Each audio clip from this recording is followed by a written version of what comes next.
Hello friends, ഞാൻ baby Joseph. കൊക്കുവടയുടെ ഒരു video എടുക്കാമെന്നാണ് വിചാരിക്കുന്നത്. അതെങ്ങനെയെന്ന് നോക്കാം. കൊക്കുവട ഉണ്ടാക്കാൻ നമുക്ക് കടലമാവും അരിപ്പൊടിയാണ് വേണ്ടത്. 2 കപ്പ് കടലമാവ് എടുത്തിട്ടുണ്ട്. അതിലേക്ക് ഈ ഗ്ലാസ് കൊണ്ട് തന്നെയാണ് ഞാൻ എടുത്തുള്ളത്.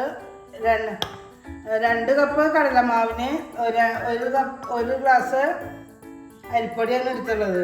പിന്നെ അതിലേക്ക് ഉപ്പ്, മുളക് പൊടി,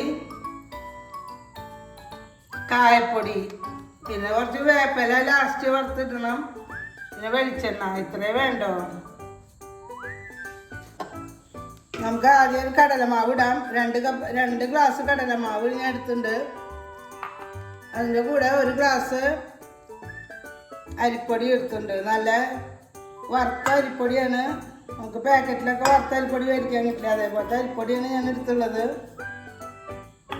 അതിലേക്ക് വേണ്ട ഉപ്പിടുക. ചിപ്സിനാകുമ്പോഴത്തെ ഒരു ഉപ്പുണ്ടായിക്കോട്ടെ. 2 ടീസ്പൂണ് മുളക് പൊടി ഇടുന്നുണ്ട്.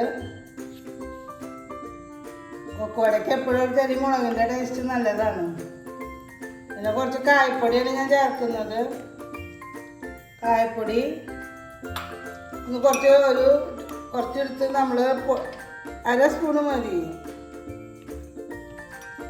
അതെടുത്തിട്ട് നമ്മൾ വെളിച്ചെണ്ണ കുറച്ച് വെള്ളം ഒഴിച്ച് നന്നായി ചാലിച്ച് കട്ടയൊക്കെ ഒന്ന് ഉടച്ച് ചാലിച്ചിട്ട് ഒഴിക്കാം.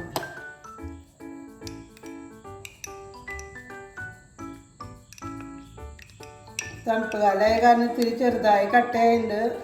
അതൊന്ന് നന്നായി വെള്ളത്തിൽ ചാലിച്ച്, അല്ലെങ്കിൽ അവിടെ ഇവിടെയും കട്ട കടിക്കും. അത് കൈ കൊണ്ട് തന്നെ നന്നായിട്ട് അലിയിച്ച് ചേർക്കണം. കായം കലക്കിയ വെള്ളമാണ് ഒഴിക്കേണ്ടത്. കായം കലക്കിയ വെള്ളം ഞാൻ അതിലൊഴിച്ചു. ഇനി നമുക്ക് ബാക്കി വെള്ളം ഒഴിച്ചിട്ട് പൊടി നനച്ചെടുക്കാം, കുഴച്ചെടുക്കണം. അരിപ്പൊടിയും കടലമാവും മുളകും ഉപ്പും കായും എല്ലാം കൂടി ഞാൻ നന്നായി മിക്സ് ചെയ്തു. നന്നായി ഈ പുട്ടുപൊടി പോലെ നന്നായി മിക്സ് ചെയ്തതിന് ശേഷമാണ് നമ്മൾ വെള്ളം ഒഴിക്കുന്നത്. ഇനി നമുക്ക് വെള്ളം ഒഴിച്ച് കുഴച്ചെടുക്കാം. കുറച്ച് വെള്ളം ഒഴിച്ചെടുക്കുക. അധികം വെള്ളമായി പൊട്ടി വീഴും. നമ്മൾ നന്നായി സ്മൂത്തായിട്ട് കുഴച്ചെടുത്തു. ഇതിനെക്കാട്ടും ചപ്പാത്തിയെക്കാട്ടും കുറച്ച് നനവ് വേണം. നമ്മൾ നൂലപ്പത്തിനൊക്കെ ഉണ്ടാക്കുന്ന പരിവാണ്. ഈസി ആയിട്ട് നൂല് പോലെ അങ്ങോട്ട് കിട്ടണം.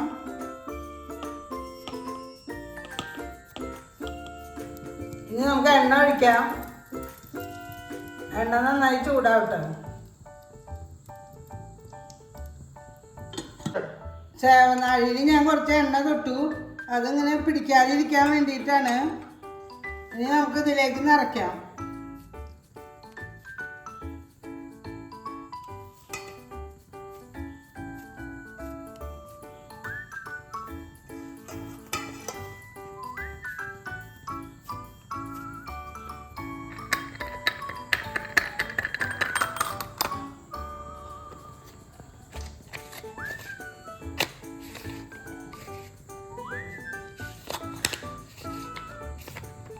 ഞാൻ ഒരു നുള്ളു ഇതിൽ ഇട്ട് നോക്കിയപ്പോൾ അത് പൊങ്ങി വരുന്നുണ്ട്. അപ്പം നമ്മുടെ എണ്ണ പാകമായി. ഇനി നമുക്കിത് കൊക്കുവട ഉണ്ടാക്കാം.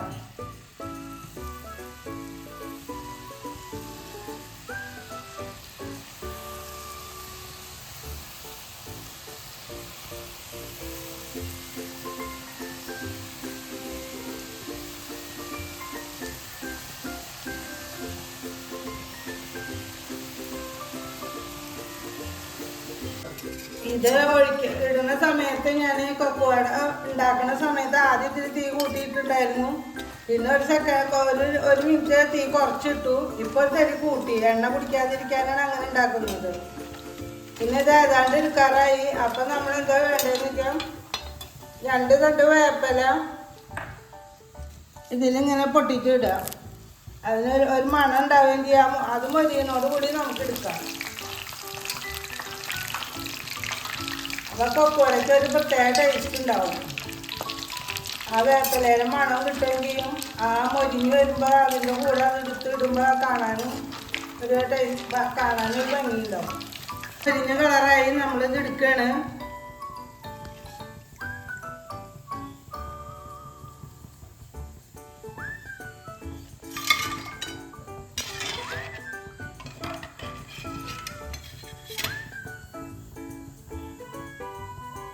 ആ ലൈറ്റ് കളറിന് ഒരു ബ്രൗണിഷ് കളർ വരും. അപ്പോഴാണ് നമ്മളിത് എടുക്കേണ്ടത്.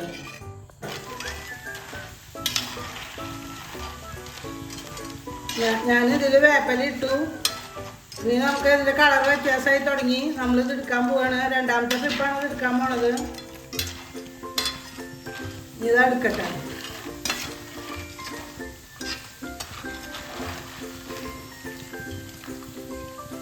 ഇപ്പൊ ഒന്ന് ലാസ്റ്റ് എടുക്കണ നേരത്തൊന്ന് തീ കൂട്ടി കൊടുത്തിട്ടുണ്ട്.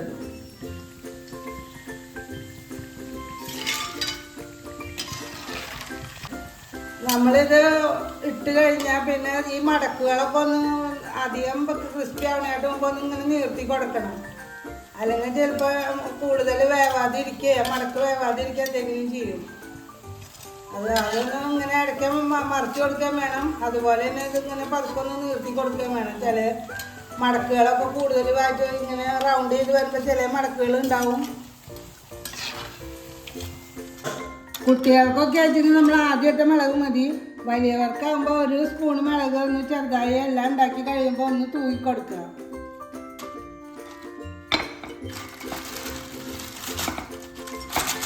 എന്നിട്ട് അതൊന്ന് മറിച്ച് കൊടുക്കുക.